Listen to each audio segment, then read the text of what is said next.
What's going on, guys? Welcome to the Game Week 13 preview of FPL Hotline. I'm your host, Matt Tomo, joined as always by Gasch and Tazz, and we're missing C4 this week. It is what it is. I'm sure we'll be fine without him. Me and him did the show, just the two of us last week, and it was okay. Did you guys listen to it? What'd you think of the Tomo and C4 show? I didn't get a chance to listen to it. I was taking time. I think it had a lack of the normal genius on the podcast, whose name is not Tazz before Tazz says anything. That was just off the top of my head take there. It's nothing too specific. All right, so let's talk about Game Week 12. Let's recap a little bit about what happened. On Friday, we had a 2-1 win for West Ham over Leeds. Another goal for Susek and goal for Agbana, assisted by Cresswell and Bowen. And then on the other side, a goal for Cleach and assisted by Bamford. Any thoughts on that game? Another return for Bamford, looking good. That and another return for Susek. Yeah. Kind of, we'll touch on it later on, but I transfer him in this week for my budget bench warmer. I had him for up until I used my wild card, game weeks 1 to 5, and I just dropped him. And now he's doing well, of course. But yeah, good performance. Anything else, Gash? Yeah, no, I was happy to see the Susek return because I'm happy to see it now because I also just brought him in today I hadn't begin there, and Susek frees up $500,000 for me. And I think in the future, I'm just looking it gives me a little bit of wiggle room, and I have a couple other positions I want to upgrade on. But no, overall, I'm glad with that return, and I'm glad with the Bamford return also. So. Yeah. Moving on to Saturday, we had 4 games on Saturday. Aston Villa with a 1-0 win over Wolves, a goal for El Ghazi and assisted by McGinn. And Newcastle with a 2-1 win over West Brom. Goals for Newcastle scored by Almiron and Gale, assisted by Jolinton and Murphy. And on the other side, the West Brom goal was scored by Furlong and assisted by Phillips. And then in the Manchester derby, we had a 0-0 draw. Nothing there. Yellow cards for Maguire and Fernandinho. A couple save points for the keepers as well. And then Everton with a 1-0 win over Chelsea. Goal for Sigurdsson, assisted by Calvert-Lewin. A bunch of yellow cards in that game. Yellow cards for Richarlison. Yeah, yellow cards for Richarlison, Doucouré, Kante, Reece James, Thiago Silva. I think that's it. I thought there were more than that. What was that, 7? No. Yeah, 5 yellow cards. Okay. The Mike Dean special. So any thoughts from Saturday? Any takeaways? Gash, I know you missed the Manchester Derby. It looks like you didn't miss much. Yeah, well, if I was going to miss a Manchester derby, that's probably the one that I'd want to miss, I guess, in hindsight. I'm glad at least, from a United perspective, they're defensively sound enough to keep the clean sheet. It sounds like it was a pretty dull game overall. I think Pep probably came in because United beat them both games last season, and a big proponent of that was attacking on the counter. So I think he was kind of wary of getting too much possession and then having United hit them on the break, so he was kind of playing a little more slowly than usual. On another note, I'm very glad to see Chelsea lost. It's always nice to see the Chelsea fans getting some humbling because I think that Lampard's won the league already or something. But no, that was a couple of a decent. I'm not. You can't really be too mad with the draw against City. A win would have been nice, but I'm not going to push that. And then again, happy with Chelsea dropping points. So pretty good day overall. Yeah, always great to see Chelsea dropping points. And not bad for United to come away with the draw there. Not bad at all. That puts them ahead of City in the table, 8th place to 9th place. So that's big. Yeah. I'm not going to talk shit about place. Taz, any thoughts about Saturday? I kind of have a few thoughts. One, the Wolves continued their poor form, and Aston Villa, even though only Grealish didn't return any points, it was nice seeing Martinez go off and goal with 11 points, which was a nice haul. Kind of made it worth keeping him through the blank week that he had against Newcastle last week. Besides that, the only other thing kind of was like takeaway was like going to the Manchester Derby. I kind of saw it going either two ways: one, just a bunch of goals, or a 0-0 draw like this. And I'm kind of happy in terms of like I didn't captain owning KDB and Fernandes. I didn't captain either one of them, so kind of seeing them blank, and then Chelsea kind of blanking also, and Calvert-Lewin also blanking kind of made me happy in terms of me captaining Vardy. So that from fantasy standpoint, that was a big lot of high-owned players kind of blanked there. Yeah, on Saturday, I think the average score was somewhere in the 20s at that point. A lot of people's teams then blew up more on Sunday. But, pretty low-scoring Saturday for everybody. A lot of the big names didn't do anything, like you said. Wolves continue to look bad. Good to see Chelsea lose. That's about it for Saturday. Moving on to Sunday. Southampton with a big 3-0 win over Sheffield United. Goals for Che Adams, Armstrong, and Redmond, assisted by Oriol Romeu, Ings, and Bednarik. Big 3-0 win for Southampton there. Crystal Palace drew at Spurs 1-1. Goals for Spurs was scored by Harry Kane and assisted by Son. And on the other side, Schlupp scored, assisted by Eze. And then 1-1 for Liverpool and Fulham as well. Goal scored for Salah, assisted by Wijnaldum. And on the Fulham side, goal scored by Decoradova Reed, and assisted by Lookman. And a couple yellow cards in that game as well. Leicester with a big 3-0 win over Brighton. 2 goals for Maddison, 1 goal for Vardy, then 2 assists for Vardy. So the 2 assists and a goal. Big Vardy party. And both of you guys have him, right? Yeah, I captained him. So that was a nice ending to the game week. Yeah. Oh, and then 1 more assist for Justin. And that was it for Sunday, right? There was no other game? I think so. Yeah, I think so. You had that last one, right? Arsenal lost 1-0 to Burnley. A goal for Aubameyang, finally. Wrong net though. Xhaka with the red card. Class. Yeah. El Neni should have got a red card. Oh, what was it? Was a bad tackle or something? I didn't see that. He just put both his hands to I think Tarkowski's face and just shoved him to the ground by his face. And the refs reviewed it, VAR and everything, and they just gave a yellow somehow. It was only 5 or 10 minutes after the Xhaka situation too. Jesus. I think it was actually, it might have been the corner kick right before the own goal. They might have had to retake the corner kick because of that, and then they scored the own goal right after. So it was just total collapse. Bad days for Arsenal.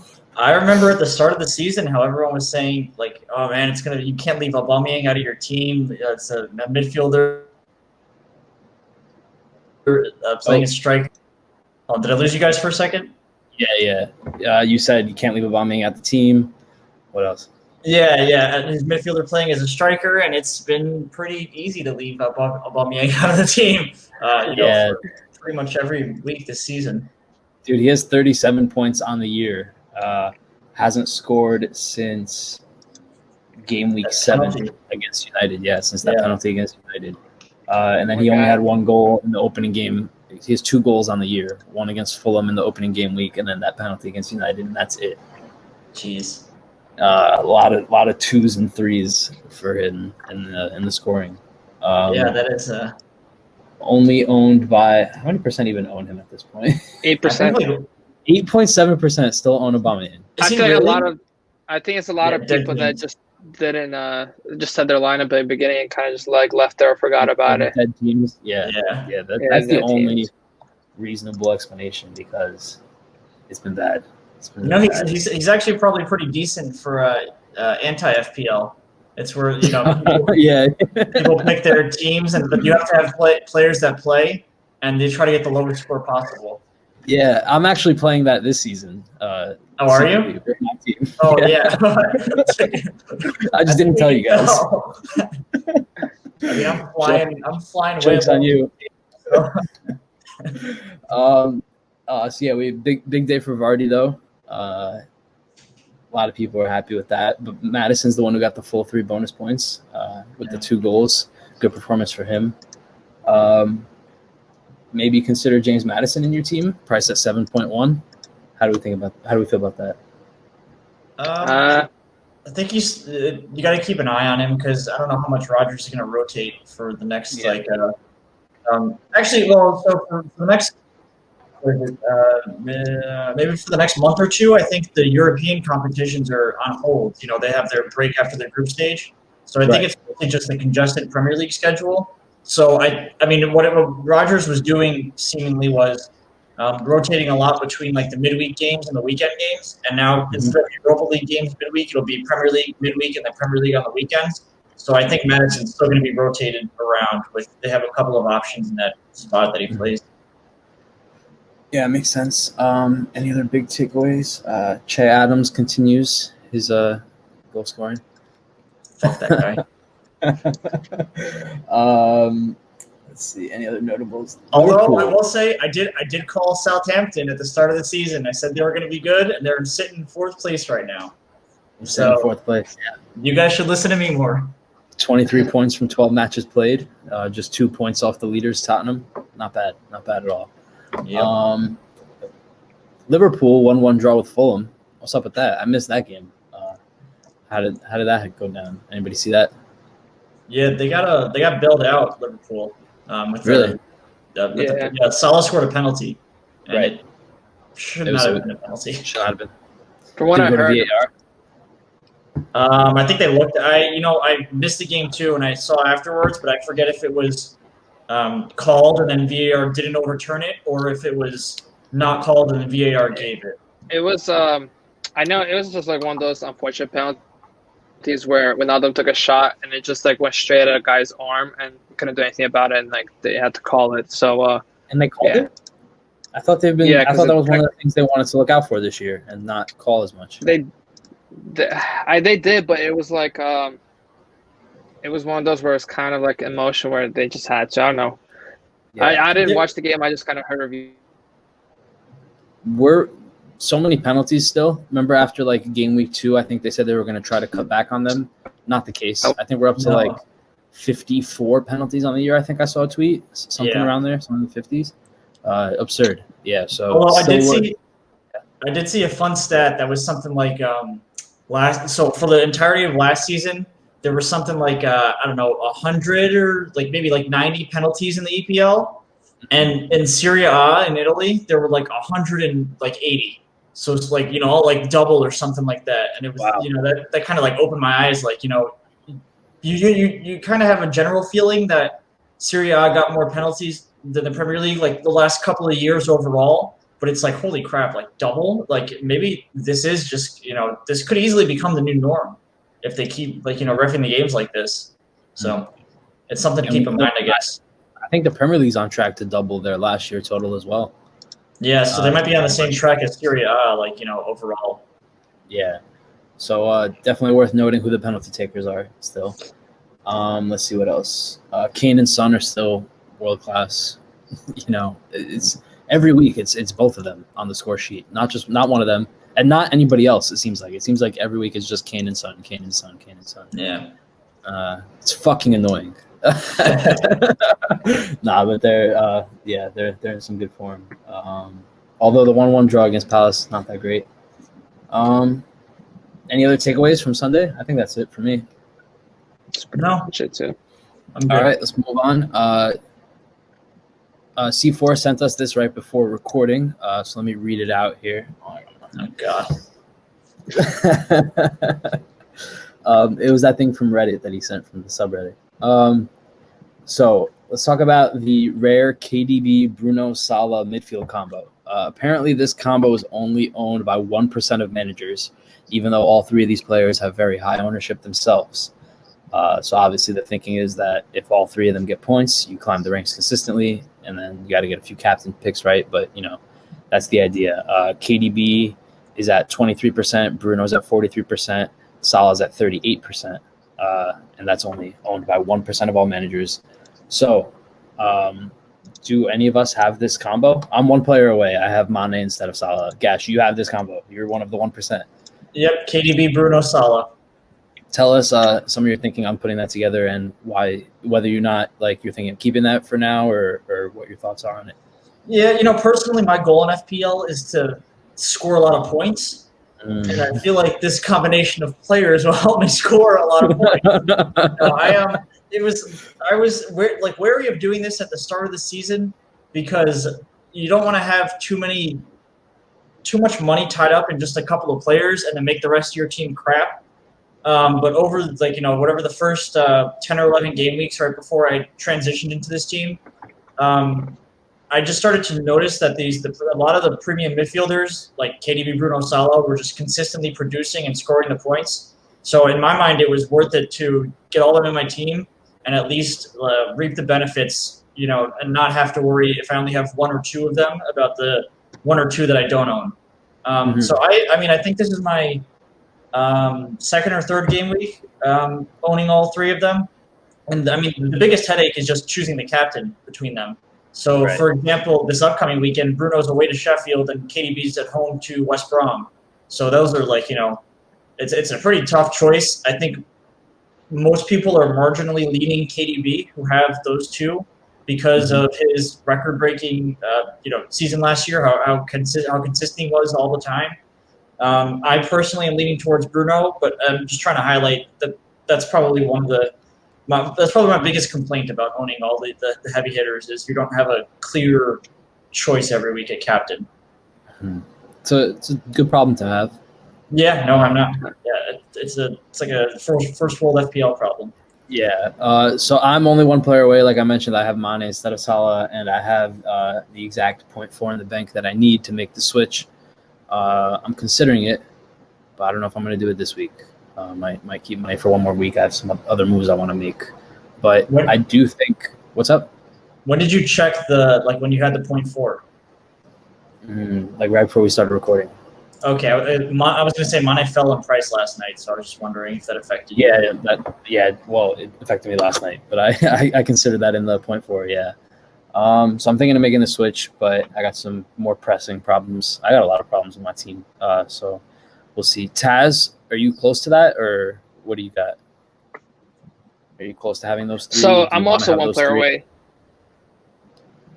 Yeah, I'm one player away, and then I have KDB right now and Bruno, and I had the funds to bring in Salah, but I just in this spot right now I have Son, who's been delivering points, and it's been making it very hard for me to take out Son to bring in Salah. It's kind of like we mentioned before how like Aubameyang's no longer like such a premium asset. He's kind of fell apart, but these guys are kind of like the go-to like the talisman players for their teams. A lot of people try to take the Mane pick as a differential pick, but I don't think it's worth it. At the end of the day, you see it, Liverpool, get bailed out with like a penalty, and it's always going to be Salah taking that penalty for them. So it just makes so much more sense to own Salah, in my opinion. And then like KDB now playing that, Pep's been playing that 4-2-3-1 with KDB as that center cam, which just almost everything goes through him. Kind of how like with Bruno, it just makes that. Makes it very enticing to own those three premium assets. And like I just like, besides the fact that you might have to have a hard time choosing the captain, like how Gash mentioned, and sometimes that could be a problem if you overthink and kind of make the bad decision.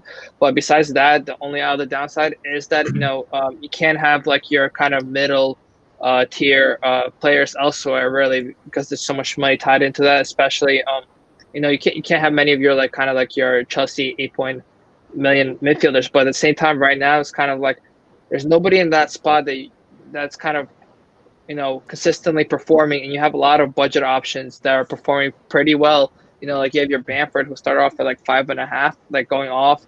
Even DCL could be considered somewhat of a budget option. What he started off in the beginning of the season. You have those kind of players, and then they're kind of like almost the go-to guys for their teams. And then you can still have like a Grealish, and a lot of if you just look at the defenders page for the top scoring defenders right now, a lot of them are really cheap options. And Chilwell's the only Chilwell and Robertson are the only ones that are top of the total points so far this season. Obviously, Robertson and Trent have had some significant injuries, and like with Van Dijk out, Liverpool team's not the same. But I think I feel like last year maybe I've been a little bit more hesitant for this three premium midfielders, but this year with like how many low budget assets are performing so well, it's kind of like it's where I'm moving to it. And if someone didn't perform during this tough fixtures, I would have Salah in for sure. But right now, someone performing well is kind of just like making me hold off on that transfer a little bit longer, especially with Liverpool having a tough fixture this week. So against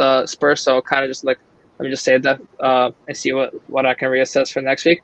And then kind of in that Reddit post, something that I'm going to is also that C4 shared us that only 0.23% of all managers have the combo of KDB, Bruno, Salah, and Kane. And it's kind of like that, if you include a Kane or a Vardy, now you have kind of like 4 really premium top players that, it's kind of at the end of the day, if you have to bet on it, who's going to be the guy for their team, those 4 guys with, 5 even, but I don't think it's mathematically possible to own all 5 on your team. So it's kind of like it goes to guys, and it's making it now it's like kind of a game of like rotating those 5s more than ever for me. And like last week, I was thinking of should I transfer out Grealish, who's having a blank week, but the same, and then I brought in De Bruyne because for another bringing in premium masses. It's more of like now I don't really care at this point. Kind of how Gasch mentioned how he likes having those 3 players constantly perform. At this point, I don't really care who my other guys are, as long as I have those big premium assets that I'm constantly rotating in for the next fixtures. Right. Makes sense. What you described about that Kane, that combo, adding Kane in, that's what I'm trying to do, either Kane or Vardy up top. But I'm a couple weeks away from doing that. I got to move my defense around. So let's kind of talk about that. That kind of brings us into the next conversation. Is 3 premium midfielders a good move or a bad move? So I think you've kind of made the point that it's usually a bad move or usually like questionable, but this year's a bit different. Is that am I reading that right? Is that how you feel?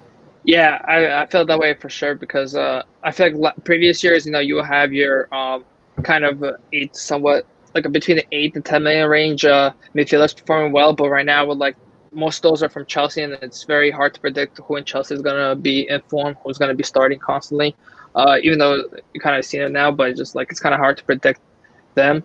So it's kind of, I would much rather, I feel safer owning these 3 premium midfielders than having, like a Suchek on your, even starting as like your other 4th or even 5th midfielder with like somebody else, like even like, another, I have Grealish currently, which I feel more than happy because I feel like he's the go-to guy on his team, even though he kind of been slowed down a little bit recently, but it makes it, when you have like it's going to also makes it that even if you don't captain one of them, as long as they return points for your team, you're kind of not falling too much behind the curve. Right. Gash? Yeah, I'm on board with what Tazz is saying. Like I mentioned, I have the triple premium midfield right now, and I've been happy with it so far. I don't really have any other. I think we've kind of said everything that there is to be said, at least from my perspective. It's a pretty strange FPL year. I mean, there's some weird stuff going on in terms of players scoring and who's not scoring, and I think that the premium options are just like the reliable ones. So if you want the guaranteed points, which might be a good thing in a year like this, it doesn't hurt that all these the triple that we talked about just a minute ago, the Salah, KDB, Bruno, are all the penalty takers for their teams also. I mean, maybe not KDB once Aguero gets back, but he's been on them. Even after he missed one a few weeks ago, he took one afterwards. So I think it's with the number of increased penalties, it's something to consider as well. So that's kind of the way I'm leaning. Is I want those guaranteed, more guaranteed returns than cheaper options. Yeah, and it's not just about the fact that these premium midfielders are doing so well. It's also that the cheaper options in both attack and defense are doing well also, which kind of allows you to downgrade them while upgrading your midfield. Like my front 3 right now is Bamford, Adams, and Watkins. Bamford and Adams are both doing really well. Watkins not as much, but Watkins still has the favorable schedule coming up, along with 2 double game weeks in the future. So like that's a pretty promising player at 6.1. I could switch him to Callum Wilson too eventually. But yeah, that's 3 cheap strikers, and they're all doing their job, and I can't be like mad at having any of them. And then the defense. What's up? I was just gonna mention on this topic of the premium midfielders that actually KDB and Bruno both rose like 45 minutes ago when the price changes went into effect. So they're getting expensive. So if you want to get them in, it might be better sooner rather than later. KDB's 11.9 now, and Bruno's 11.0. Okay, I have KDB at 11.7 and Bruno at 10.8. So yep, I avoided the rise, but yeah, good point. And then also I was saying like the budget defenders are doing pretty well. Also, you got like Lamptey, Chilwell. I feel like Chilwell is probably the best, like more expensive defender option. I'm tired of having Robertson at this point. 7.1 for him just doesn't make any sense with the reduced clean sheet potential. I was still trying to look at it as like kind of having a Liverpool midfielder at 7.1 because that's how he's played in the past couple of years, but it's just not turning out the same this year. So I feel like Chilwell at 6.0 is the most expensive defender anybody should even consider. And then under that, you have a bunch even under 5. Like you can make a whole defense out of under 5 player, like under 5 mil players, and it's definitely solid, especially if it lets you get the 3 premium midfielders and maybe 1 premium striker or something like that. That's what I'm trying to do, and I think that's like the ideal way to set up your team now. Yeah. So that brings me to our last point of the episode. Vardy versus Kane. Because if you have those 3 premium midfielders, if you do set up your defense right and your other assets right, you could do 3 premium midfielders and then 1 of these 2 premium strikers. So we talked about Kane before. Kane is the highest scoring player in FPL this year. He's got 107 points so far, and Son is actually the second highest at 105, and they're the only 2 players over 100. So just goes to show you how much they're carrying Tottenham at the moment, and how well they're playing. So does that make you want to lean towards Kane? Or, well, you guys are both Vardy owners, right? Yeah. So tell me why. Okay, so Tazz, tell me why you chose Vardy over Kane, and then Gasch, you'll tell me why you just said for now. So Tazz, how come you chose Vardy?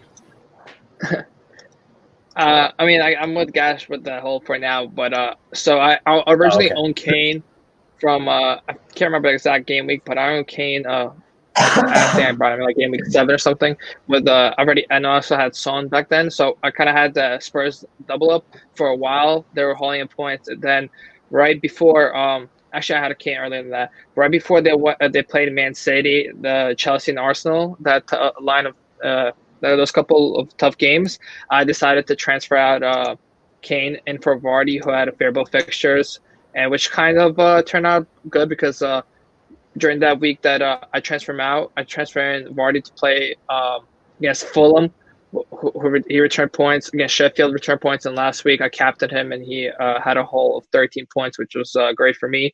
Kind of a little bit of a differential captain pick compared to Salah, and I feel like that's what kind of like and then kind of I've been using like the Kane and Vardy as you can use them as a differential pick, captain pick, compared to like most people are always like I want to say like a solid amount are always going to pick the one of the 3 premium midfielders. But if you do own Vardy and Kane, they give you that differential pick. When those 3 premium midfielders are either playing each other or and have a tough game. So, but in terms of Kane versus Vardy, I would say I would pick Kane almost always unless he doesn't have the favorable run of fixtures like how he did, and that's why I have Vardy. I feel like Kane, as you can see, he brings in a lot of assists, whereas Vardy's more of like he's not really. I don't see him as the creative type for his team. He's more of like just the finisher and gets some penalties. Whereas Kane, he works pretty well off of Son, and you can see him a lot. You see it like Son assisting Kane, Kane assisting Son, so it kind of just goes back and forth. So that kind of. And it was wonderful having them both, but going to that run of tough fixtures, I just couldn't justify having them both, especially with Vardy's favorable fixtures. So that's why I brought in Vardy, but I had the funds to go back from Vardy to Kane, and that's kind of my plan in the somewhat future when after the kind of like game week 16 when Kane starts having nice fixtures, especially that game week 16 against Fulham. So that's kind of my plan. But if they're both having tough fixtures, I would say go with Kane just because Spurs are, they've even proven that they're a team that could perform this season in tough fixtures. So the only time I would go with Vardy over Kane is during this time where Vardy has favorable fixtures and Kane doesn't. Mm-hmm. And it's a good point that he gets the assists as well if he's not scoring. Whereas if Vardy doesn't score, he's not really doing anything. Although this past week, I think Kane scored and Vardy had 2 assists. Yeah, that was a little out of the norm for sure. Yeah. Gasch, what are your thoughts? Yeah, I'm mostly on board with everything Tazz said. It's not like I wouldn't even say that just like Kane gets the assists. I think it's like he gets a vast majority of the assists because I think he has 10 in the league so far this season. And did KDB break Henry's record? Did he get more than 20 last year, or slightly more maybe? Maybe he tied it or something. He tied Henry's record, but I'm not sure. Yeah, so maybe he was right, but he was right around 20 assists. So, and Kane is at 10 already, less than halfway through the season. So the rate he's picking them up is absolutely outstanding. And, including for the fact that he's a forward and he's still scoring all these goals as well. Kane typically gets a sort of a longer-term injury every season. So I'm wondering if we're going to see that this year, at what point it would come, or, because that it could be a bad luck or it could be some kind of recurring thing where he has, just problems with some kind of recurring injury. So that's kind of on the back of my mind. But with that not being considered, I would definitely have to say I'd pick Kane over Vardy for the extra. I think it's 0.6 or something right now. I'm looking at the same thing. Kane's at 10.9 and Vardy's at 10.3. Yep. So I'm looking at the same thing Tazz is, where I have Vardy right now, and this is what I said for now. But in a couple of game weeks when Spurs fixtures turn, I want to hopefully bring Harry Kane back in, especially because if I think having either one of him or Son is pretty essential based on the way they've been playing. So until they show me that they're gonna, their form is dropping off, I'm just gonna treat it that way. And I have personally for myself, I have a plan that actually with the transfer I made today, now if I bring out Kilman and I bring in a 3.9 million defender, then I can upgrade Vardy directly to Kane. So that's kind of in the back of my mind with like the price changes being a factor too. But that's one potential plan I have right now. Yeah, I agree with you that the only concern in my mind about Harry Kane is the injuries. And I feel like the way that he's being used this year might increase the chance of an injury. Because if you look at just in the Premier League, he's played in 90 minutes in all but one game. And in that game, he played 83 minutes. And that's on top of he's been playing in some of the Europa League games as well. He wasn't just benched for all of them.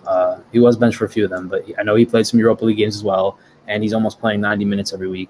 Granted, some of those minutes come at center back pretty much once they park the bus, but so maybe that helps him save some of his energy. But that's a lot of minutes for somebody who does have seemingly a recurring injury problem. But I don't know if I would make a decision totally based on that. That could just be some like negative paranoid thinking, maybe. Anybody has an injury risk at the end of the day, but it definitely worries me a little more considering how many minutes he's playing and how important he is to the team and that injury history. So I don't know. I think I'm like 3 or 4 weeks out from being able to bring any of them in with the way my team is right now. So it's not something that's super in my mind at the moment. But I think you guys were right that it made more sense to have Vardy now. But once Kane's fixtures clear up, it's pretty enticing. I just think it might be easier for me to get Son into my team, just finances wise, and I'd be just as happy with that. I kind of view them as equals at this point, and Son being priced a little lower definitely makes a difference. So I guess I would say Vardy for now, but Kane moving forward. One interesting thing to take away from this is kind of like add a different dynamic to the question of whole Kane versus Vardy is, more this season than ever, you kind of see how like Spurs are being carried solely by Kane and Son. How we mentioned before with Gasch saying, Kane's at 10 assists so far with 9 goals, and Son is on 10 goals with 4 assists, and all of last season he scored 11 goals and had 13 assists. So kind of see like Son scoring more goals than assisting this season, and it's only 1 goal away from tying what he had last season. So it's kind of also adds to it. Only Vardy, if you have Son, makes it kind of a little bit less like if you already have Son and you have Vardy, it's kind of like you're not missing out too much on the whole not only Kane, just because you have Son, who like both of them kind of just been like feeding off of each other. But it's kind of like just something to add to the I was kind of trying to find the right words for that, so thank you. Yeah, that's what I meant. Like if you have Son, he's pretty much equal to Kane, and he saves you a little bit of money. So at that point, then I guess you go for Vardy if you do have Son. Yeah, and I think actually, sorry, go ahead, Tomo. What if you could do a Son Kane double up? I mean, that'd be perfect. It seems like. That was viable for actually. I mean, some people definitely still have the double up for sure, but I think a lot of people had it for the end of the game weeks 7 to 11 or something like that. Yeah, I did personally. What I was going to say is I think that the numbers Tazz brings up actually returns back to what we were saying about Harry Kane's injuries. If he's playing as more of a creator and letting Son and whoever's starting on the right-hand side run past him, then he's not as active, in the game as he has been in previous years, which I think might actually be, that'll be good long-term because he's converting the legs. So even if he's playing more minutes, he's still maybe not running as much on the field because he's just kind of dropping into the creative spot and then creating chances for Son and, Bergwijn or Mora to run in behind. Mm-hmm. That's kind of what I was trying to get at when I made the joke about him playing center back a lot. I think against Arsenal, just because I know I saw the heat map after the Arsenal game, he took more touches in his defensive half than in the attacking half. So once Spurs take the lead, he definitely seems to sit back and play those through balls into Son, who's doing all the running. So that definitely does help. And I'm sure that's something Mourinho's taken into consideration in trying to preserve his world-class striker, Yeah. So something to keep in mind for sure. Any final thoughts on Vardy Kane? Nope. I think we summed it up pretty well. We did. Yeah, we did a good job. Nailed it. Fuck yeah, let's go. Tell your friends to listen to us. All right, so let's end the show with our captain picks for game week 13. Let me just read out some of the favorable fixtures that you might look at. With Wolves' bad form, I guess you could say Chelsea against Wolves is a good fixture. Man City against West Brom, if you have a Man City player. Let's see. And then Liverpool and Spurs play each other, so that's not favorable if you have one of them. And then Man United against Sheffield is definitely favorable as well. So for me, I would target either the Manchester clubs, so that's KDB or Bruno for me. I'd also take a slight look at the Chelsea-Wolves game, maybe, if I had one of them. But I don't have any Chelsea attackers anyway, so I'm not worried about it. So for me, my captain pick for this week, I think I'll go with Bruno, just because of how poor Sheffield have been. I mean, don't get me wrong, West Brom have been bad too. But I don't know. I just think Sheffield have really been shit. And I'm just going Bruno. Tazz? Usually in this situation, I would go with Man City versus West Brom and Sheffield and Man United are obviously the standout fixture. So I would usually go with the home team with Man City, and I'll go with Bruno. But with KDB, but I want to go with Bruno just because United didn't get a penalty last week. I feel like they're due one this game week.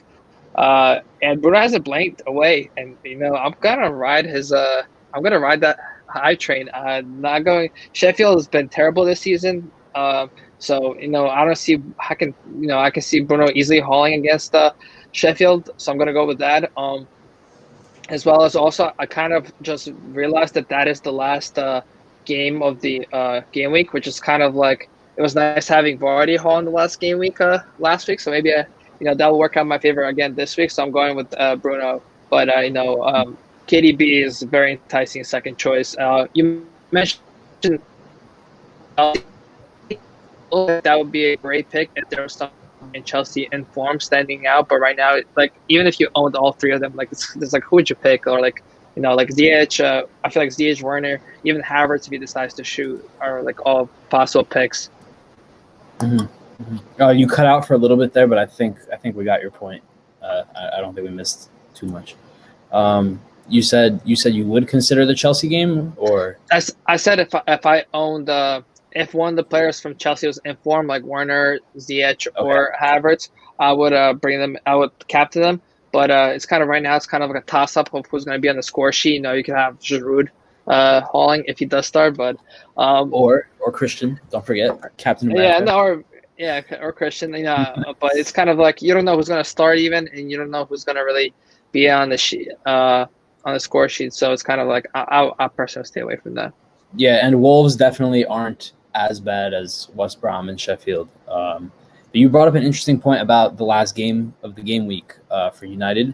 They're going to have a full 2 days more rest than the City players coming into this game, because obviously they both played each other last Saturday, and then City have to turn around and play on Tuesday after just 2 days of rest, whereas United are going to have 4. So Bruno's legs might be a little fresher.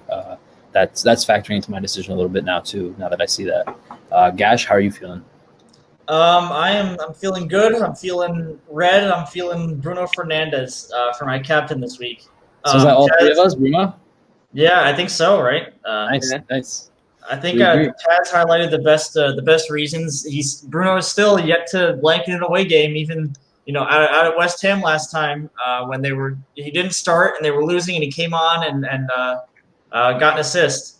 So I mean, he's just he's a force to be reckoned with when he's away from home.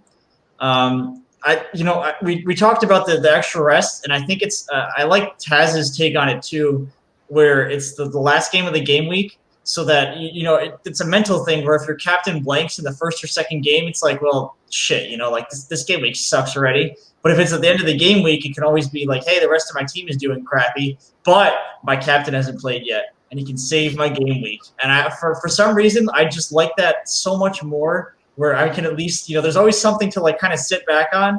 And then if your captain does blank in the last game, it's like, well, game week's over. Got to prepare for the next one. So if I ever have a situation where I consider 2 players exactly even, and one of them is playing later in the game week, I'm pretty much always going to go with the guy who's playing later in the game week. Makes sense. And I have C4's answer. It's also here. a very quick turnaround.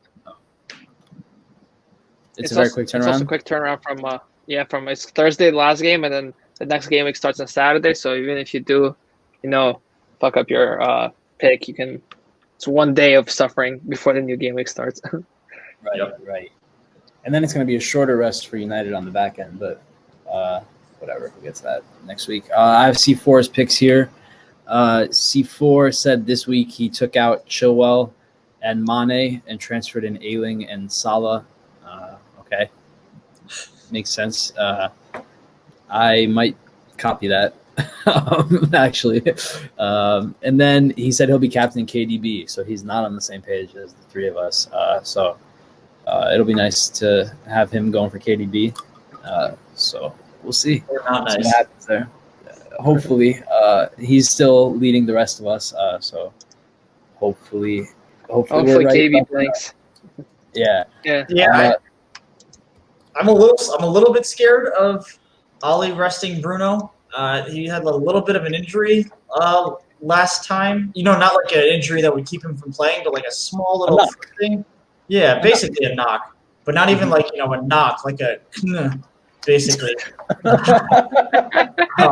And I mean, if you're gonna rest him, it's against Sheffield. This might be the game you want to do it. So that's in the back of my mind. But then I'm like, well, KDB just played the game against United, and he's playing just a couple of days after with even less rest. And I mean, his manager is Pep Guardiola, so the king of rotation there. So it's not really a safe bet the other way either. So, and then United have leads on the back end, so that's definitely a harder matchup than Sheffield. So you throw the captain on Bruno, the vice captain on KDB, and call it a day.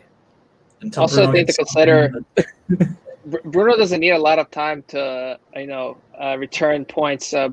Looking at this year, the 2 games that he played, only half 45 minutes. He got an assist in one game. I got a goal in the other game. So,